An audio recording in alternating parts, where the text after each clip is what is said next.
brought to you by ITEL and Sensodyne K.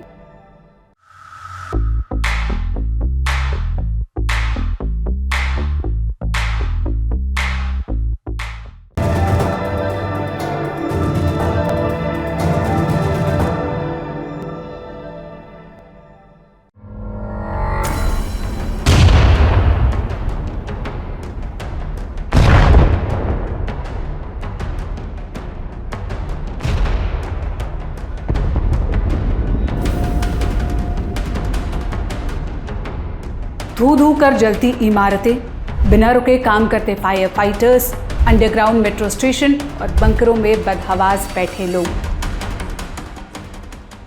26 अगस्त को Ukraine के 15 से ज्यादा प्रांतों में यह नजारा आम था। दरअसल रूस ने 200 से ज्यादा मिसाइलें और ड्रोन से यूक्रेन पर हमला किया था। हमले के बाद पूरा यूक्रेन हाई अलर्ट पर है। कई शहरों में ब्लैकआउट की खबर है। 4 लोगों की मौत की पुष्टि हुई है। आशंका है कि हताहतों की संख्या और बढ़ सकती है। ये पिछले कुछ महीनों में यूक्रेन पर रूस का सबसे बड़ा टारगेटेड अटैक है। यह हमला भारत के प्रधानमंत्री नरेंद्र मोदी के यूक्रेन दौरे के महज 2 दिन बाद हुआ है। कहा जा रहा है कि पीएम मोदी रूस और यूक्रेन के बीच शांति की पहल कर सकते हैं, मगर रूस ने उन संभावनाओं को धता बता दिया है। तो आज हम जानेंगे यूक्रेन पर रूस के हमले की पूरी कहानी क्या है और इस हमले का जंग पर क्या असर पड़ सकता है। नमस्ते, मेरा नाम सोनल है और आप देखना शुरू कर चुके हैं लल्लन टॉप का अंतर्राष्ट्रीय प्रसंगों से जुड़ा रोजाना का कार्यक्रम दुनियादारी। बस पैक नहीं है। एसएलएस पैराफिन और दूध का करंट भी कौन? तो लाइफ का करंट ऑन? कुछ भी। तो ट्राई करके देख ले। सेंसोडेंट के टूथपेस्ट फॉर सेंसिटिव टीथ। जहां आज बात रूस यूक्रेन जंग की। पहले बैकग्राउंड जान लीजिए। तारीख 24 फरवरी 2022। राष्ट्रपति व्लादिमीर पुतिन के आदेश पर रूसी सेना यूक्रेन में घुस गई, यूक्रेन की सत्ता पर कब्जे के इरादे से। तब से जंग को 2.5 बरस से ज्यादा समय हो चुका है। अब तक जंग में क्या क्या घटा, 3 पॉइंट्स में समझ लीजिए। नंबर 1, रूस की बढ़त। जंग की शुरुआत में रूस हावी रहा, कई इलाकों पर आसानी से कब्जा किया। बूचा समेत कई जगहों पर नरसंहार के आरोप भी लगे। सितंबर 2022 में रूस ने यूक्रेन के 4 प्रांतों पर कब्जे का ऐलान कर दिया। ये प्रांत थे दोनेत्स्क, लुहांस्क, खेरसोन और ज़पोरिज़िया। इसकी प्लानिंग रूस ने पहले से कर रखी थी। अपने वफादार लोगों को वहां पर बिठा रखा था। मौका आते ही उन्होंने रूस में विलय पर मुहर लगा दी। ये यूक्रेन की अब तक की सबसे बड़ी नाकामयाबी है। नंबर 2, शांति में विफल कोशिशें। जंग के साथ साथ युद्ध विराम की कोशिशें भी शुरू हुई। फरवरी 2022 में बेलारूस में कई दौर की बातचीत चली, मगर दोनों पक्षों में समझौता नहीं हो पाया। इसके अलावा यूनाइटेड नेशंस यानी यूएन ने कई बार रूस की आलोचना की, पीछे हटने के लिए भी कहा, मगर उसका भी कोई नतीजा नहीं निकल पाया। और नंबर 3, पश्चिमी देशों की उदासीनता। इस जंग में अमेरिका यूक्रेन का सबसे बड़ा मददगार रहा। जुलाई 2024 तक उसने 5 लाख करोड़ रुपए से अधिक की मदद की। नवंबर 2024 में अमेरिका में राष्ट्रपति चुनाव हैं। अगर डोनाल्ड ट्रंप चुनाव जीतते हैं तो मदद कम हो सकती है। ट्रंप ने इसका हिंट भी दिया है। इसके अलावा यूरोप के कई देश भी यूक्रेन को पैसा देते रहने के इच्छुक नहीं हैं। 5 अगस्त 2024 तक यूक्रेन जंग के साथ साथ डिप्लोमेटिक मोर्चे पर भी पिछड़ रहा है। फिर 6 अगस्त से कहानी पलटने लगी। उस रोज क्या हुआ? 6 अगस्त को यूक्रेन की सेना रूस के कुर्स्क में घुसने लगी। यूक्रेन ने दावा किया कि वो रूस के अंदर 30 किलोमीटर तक पहुंच चुका है। हफ्ते भर के अंदर यूक्रेन ने दावा किया कि लगभग 1000 वर्ग किलोमीटर का इलाका हमारे कब्जे में है। बाद में पुतिन को इमरजेंसी मीटिंग बुलानी पड़ी। कुर्स्क और बेलोग्रेद से हजारों लोगों को निकालना पड़ा। दोनों प्रांतों में आपातकाल लगाना पड़ा। स्पेशल फोर्स भी भेजी गई, मगर यूक्रेन का कब्जा अब तक बना हुआ है। रूस उनको पीछे हटाने में सफल नहीं हो पाया। फिर 22 अगस्त की तारीख आई। उस रोज यूक्रेन ने रूस की राजधानी मॉस्को पर ड्रोन से हमला किया। इसमें कोई बड़ा नुकसान नहीं हुआ, मगर ये रूस के लिए खतरे की घंटी थी। यूक्रेन ने यह दिखाया कि वो राजधानी तक पहुंचने में सक्षम है। 25 और 26 अगस्त की दरमियानी रात यूक्रेन ने रूस के सारातोव पर ड्रोन से हमला किया। इसमें एक महिला गंभीर रूप से घायल हो गई। इन हमलों ने रूस को भड़का दिया था। उनके लिए यूक्रेन के हमलों का जवाब देना मुश्किल होता जा रहा था। हमने जवाहरलाल नेहरू यूनिवर्सिटी यानी जेएनयू में एशियन स्टडीज के अध्यापक अमिताभ सिंह से पूछा कि रूस के हमले को कैसे देखा जाना चाहिए। क्या ये ऑपरेशन यूक्रेन को सबक सिखाने के इरादे से चलाया गया? देखिए, जो भी स्ट्राइक रूस कर रहा है या यूक्रेन कर रहा है, वो तो एक बदले की भावना से ही कर रहा है, सबक सिखाने के लिए कर रहा है। लेकिन इस बार वाली जो मिसाइल और ड्रोन स्ट्राइक हुई है, जिसमें 100 से ज्यादा मिसाइल और 100 से ज्यादा ड्रोन एक साथ हमले किए गए हैं और 5 बड़े शहरों में, 5 बड़े रीजन्स में अटैक किया गया। वो अब तक रिसेंट हिस्ट्री में वो सबसे भीषण है, क्योंकि अब तक हमने देखा था कि 50-60 ड्रोन ऐसे जगहों पे भेजे जाते थे जहां उसकी मारक क्षमता उनके इंफ्रास्ट्रक्चर पे या उनके ऑयल और पाइप या पानी के स्टोरेज फैसिलिटी पे किया जाता था, जो सिविलियन इंफ्रास्ट्रक्चर टारगेट्स होते थे। लेकिन इस बार इन्होंने थोड़ा डिफरेंट तरीके से किया। इस बार इन्होंने उस रेल हेड्स को तोड़ने की कोशिश की है जिससे माल ढुलाई होती है, और खासकर जिसपे सैनिक माल ढुलाई होती है। लेकिन इसके पहले साराटोव रीजन में और एंजल्स रीजन में, जो यूक्रेन की सीमा से लगभग 900 किलोमीटर दूर है, उस पर यूक्रेनियंस ने अटैक किया है। उनके एक अपार्टमेंट बिल्डिंग को 2 शहरों में, एंजल्स में और साराटोव में, तोड़ा है। और एंजल्स में एक बहुत बड़ा एयरफोर्स बेस है जिसको वो डिमोलिश करने की कोशिश कर रहे थे या उसको क्षति पहुंचाने की कोशिश कर रहे थे। तो ये एक रिएक्शन है, क्योंकि अब जो यूक्रेनियन अटैक हैं वो और ज्यादा ब्रेजन होते जा रहे हैं। यूक्रेन के राष्ट्रपति व्लादिमीर ज़ेलेंस्की ने पश्चिमी देशों से मांग की है कि उसको रूस के अंदर लॉन्ग रेंज वेपन्स का इस्तेमाल करने की इजाजत दी जाए। अभी शॉर्ट रेंज हथियारों के इस्तेमाल की परमिशन है। पश्चिमी देश इससे बच क्यों रहे हैं? पश्चिमी देशों ने जितने भी इनको अटैक वेपन्स दिए हैं, चाहे वो इन्फेंट्री अटैक वेपन्स हो, चाहे जिनकी मारक क्षमता मिसाइल्स वैसी हैं जो करीब 600 से ज्यादा किलोमीटर तक रेंज की मार कर सकती हैं। जैसे अमेरिका ने एक उनको मिसाइल दी है, अटैक एमएस, ATACMS कहते हैं उनको, जिसकी मारक क्षमता 1200 किलोमीटर तक बढ़ाई जा सकती है। लेकिन उनको कैलिब्रेट करके उनकी मारक क्षमता कम की गई है, सिर्फ इसीलिए क्योंकि अमेरिका नहीं चाहता कि उसके वेपन्स इस्तेमाल किए जाएं यूक्रेन द्वारा रूस के काफी अंदर तक अटैक करने के लिए। और बताया ये भी जाता है कि अगर अटैक एमएस को अमेरिका रिकैलिब्रेट करके उसके ओरिजिनल फॉर्म में ले आए तो रूस के करीब 650 मिलिट्री इंस्टॉलेशंस को वो अटैक कर सकता है। तो आप समझ सकते हैं कितनी विभीषिका भरी ये घटना होगी अगर वो अलाउ कर देते हैं तो। और इसके लिए सीधे रूस जो है वो अमेरिका को दोषी मानेगा। हालांकि जो फ्रांस और ब्रिटेन द्वारा स्टॉर्म शैडो नाम की एक मिसाइल जो साथ बनाई गई है उनकी जॉइंट कोलैबोरेशन से, उसको फ्रांस और ब्रिटेन ने अलाउ किया है कि आप इनको डीप रशियन टारगेट्स में मार सकते हैं, लेकिन अभी तक उसको अवॉइड कर रहे हैं। यूक्रेनियन 2 स्ट्रैटेजी पे काम कर रहे हैं। एक तो जो क्राइमिया वाला रीजन है जिस पर अमेरिका ने और ब्रिटेन ने या जिन लोगों ने भी उनको शस्त्रास्त्र दिए हैं उनको वहां इस्तेमाल करने से मना नहीं किया, तो वहां इस्तेमाल कर रहे हैं। दूसरा, वो जान रहे हैं कि बहुत जगह मिलिट्री इंटरवेंशन ग्राउंड पे संभव नहीं है यूक्रेन के लिए, और जिस तरह इंफ्रास्ट्रक्चर फैसिलिटी को यूक्रेन बर्बाद कर रहा है उसी तरह रूस के इंफ्रास्ट्रक्चर या उनके मिलिट्री इंस्टॉलेशंस को बर्बाद करेगा, और उसमें वो सफल भी होता दिख रहा है। लेकिन सवाल यही है कि जितने भी उनके जो लॉन्ग रेंज के वेपन्स हैं उन पर बंदिशें लगी हुई हैं, और जब तक वो बंदिश अमेरिका नहीं हटाएगा या ओवर्टली ब्रिटेन या अन्य नेटो देश उसको नहीं कहते हैं इस्तेमाल करने के लिए, तब तक यूक्रेन के लिए मुश्किलें होंगी। लेकिन इनका एक हाइब्रिड भी डेवलप कर रहा है यूक्रेन, और अगर स्थिति यही रही तो 2 साल में इंडिपेंडेंट इंडिजिनस मिसाइल वो बना सकते हैं। जैसे आज का साराटोव में जो उन्होंने किया, एक हाइब्रिड मिसाइल है, मिसाइल और ड्रोन का हाइब्रिड है जो उन्होंने अटैक किया वहां की बिल्डिंग्स में और इंस्टॉलेशन पे। तो उस टाइप की टेक्नोलॉजी अगर आ जाए तो यूक्रेन को काफी फायदा हो सकता है आगे चलने में। लेकिन यही है कि वॉर बढ़ेगा, और इसमें जो अब तक डर था कि अमेरिका या नेटो के देश को भी रूस जिम्मेवार मानेगा कि उनके सिविलियंस या उनके मिलिट्री इंस्टॉलेशंस को खतरा पहुंच रहा है या उनको नुकसान पहुंचा है।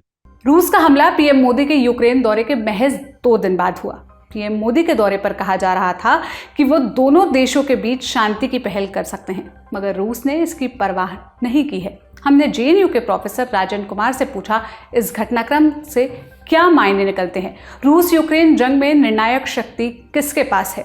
देखिए, जहाँ तक निर्णायक शक्ति की बात है तो मैं ये बता दूं कि जो यूक्रेन और रूस के जो प्लेयर्स मेन प्लेयर्स हैं उसमें सबसे इम्पोर्टेंट एक तो मॉस्को है निश्चित रूप से, और प्रेसिडेंट पुतिन सबसे इम्पोर्टेंट रोल प्ले कर सकते हैं और जिनके साथ प्राइम मिनिस्टर मोदी की काफ़ी अच्छी मित्रता भी है। इसके अलावा जो दूसरी शक्तियां हैं खासकर अमेरिका, वो सबसे इम्पोर्टेंट रोल प्ले कर सकता है। यह जरूर है कि अमेरिका बोलता रहा है कि यह अगर सीज फायर की बात होगी तो वो यूक्रेन करेगा, लेकिन मेरे हिसाब से यह तब तक नहीं होगा जब तक अमेरिका नहीं चाहता है। क्योंकि आप मान के चलें कि जेलेंस्की के पास भी ये शायद ये शक्ति नहीं है कि वो सीज फायर की बात करें। अगर वो जेलेंस्की सीज फायर की बात करते हैं तो वहां की जनता अभी उनसे पूछेगी कि आखिर आपने इतने सैनिकों को क्यों मरवाया। अगर सीज फायर करनी थी तो आपने ये सीज फायर पहले क्यों नहीं की। दूसरी बात कि वहां पे अगर वो सीज फायर की बात करते हैं अमेरिका से बिना पूछे तो फिर अमेरिका उनको सपोर्ट करना बंद कर देगा। अमेरिका वहां पे दूसरी जो राइवल ग्रुप्स हैं, पावर्स हैं, उसको सपोर्ट करना शुरू कर सकते हैं और वहां पे रेजीम चेंज भी हो सकता है, वहां पे रिवोल्ट भी हो सकता है। और ये मुझे लगता है ये ऐसी स्थिति है जो कि ना तो जेलेंस्की चाहते हैं और ना ही अमेरिका चाहते हैं। कहने का तात्पर्य यह है कि वहां पे अभी जो निर्णायक जो रोल प्ले कर सकते हैं उसमें वाशिंगटन सबसे इंपॉर्टेंट रोल प्ले कर सकता है। और वहां पे पुतिन भी रोल प्ले कर सकते हैं, जेलेंस्की भी चाहे तो कर सकते हैं। लेकिन मुझे लगता है कि अभी ऐसी स्थिति नहीं है कि सीज फायर की बात हो या युद्ध के विराम की स्थिति हो। और आपने बिल्कुल सही कहा कि प्राइम मिनिस्टर मोदी के जाने के बाद भी वहां पे चूंकि हमले हुए, इसका मतलब यही होता है कि रूस भी इसकी परवाह नहीं करता है कि वहां पे अभी कौन विजिट कर रहा है। क्योंकि रूस भी जानता है कि अभी रूस के टेरिटरी में यूक्रेनियन आर्मी है और रूस का सबसे पहला मकसद है वहां पे कि इस यूक्रेनियन आर्मी को कुर्स्क रीजन से, कुर्स्क जहाँ पे कि यूक्रेन आर्मी घुसी हुई है वहां से कैसे निकाला जाए। और फिर अभी चूंकि यूक्रेन के आक्रमण भी हो रहे हैं, काफी दूर तक आक्रमण हो रहे हैं, मॉस्को के करीब तक आक्रमण हो रहे हैं, तो वहां पे कैसे रूस को डिफेंड किया जाए।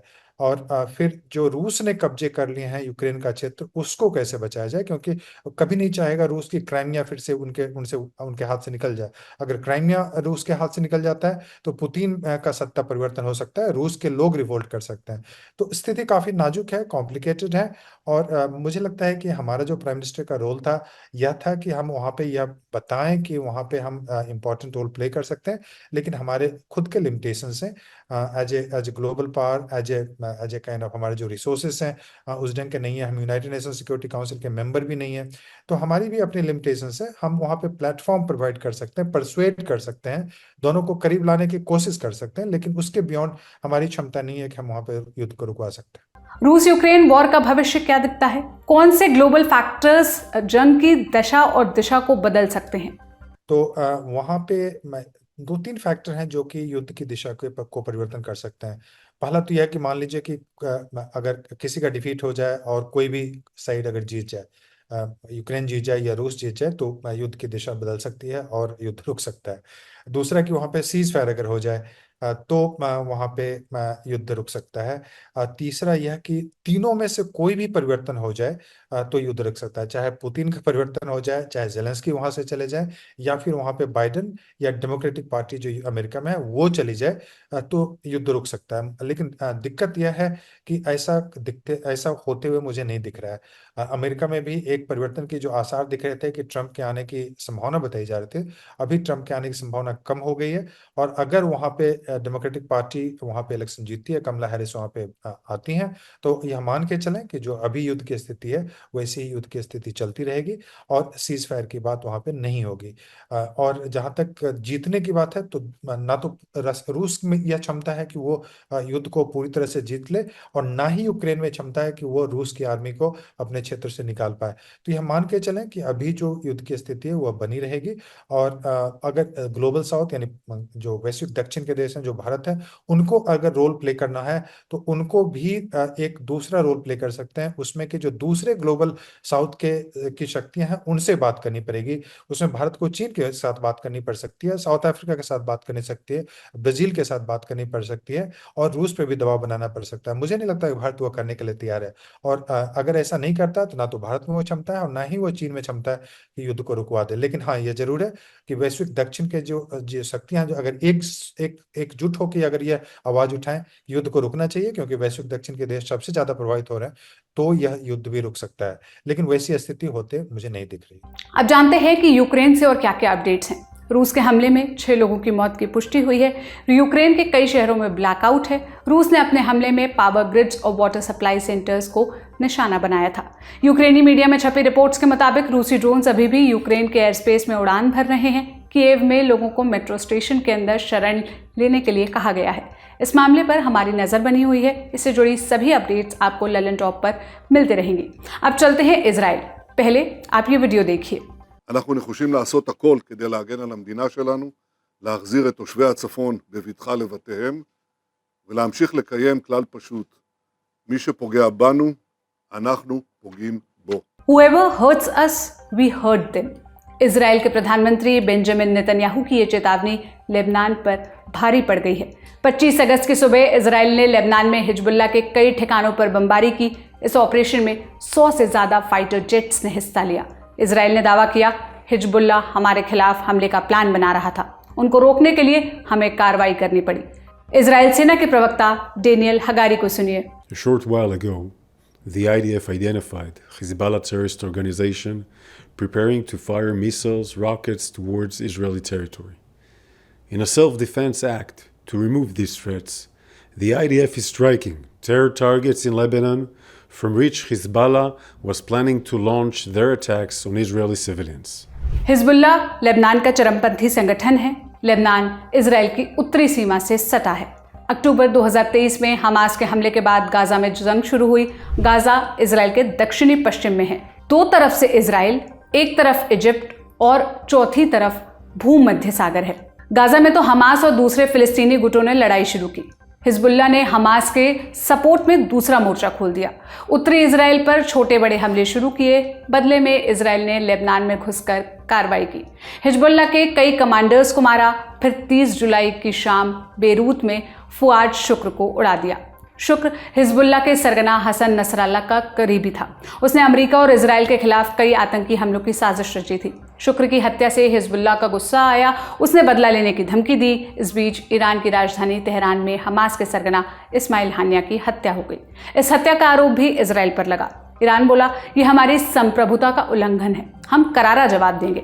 चूंकि हिजबुल्लाह ईरान का प्रॉक्सी गुट है, इसलिए दोनों सेम पेज पर थे। उनका टारगेट इजराइल था। उधर इजराइल में हमले का इंतजार होने लगा। अमेरिका और दूसरे पश्चिमी देशों ने ईरान पर दबाव बनाया।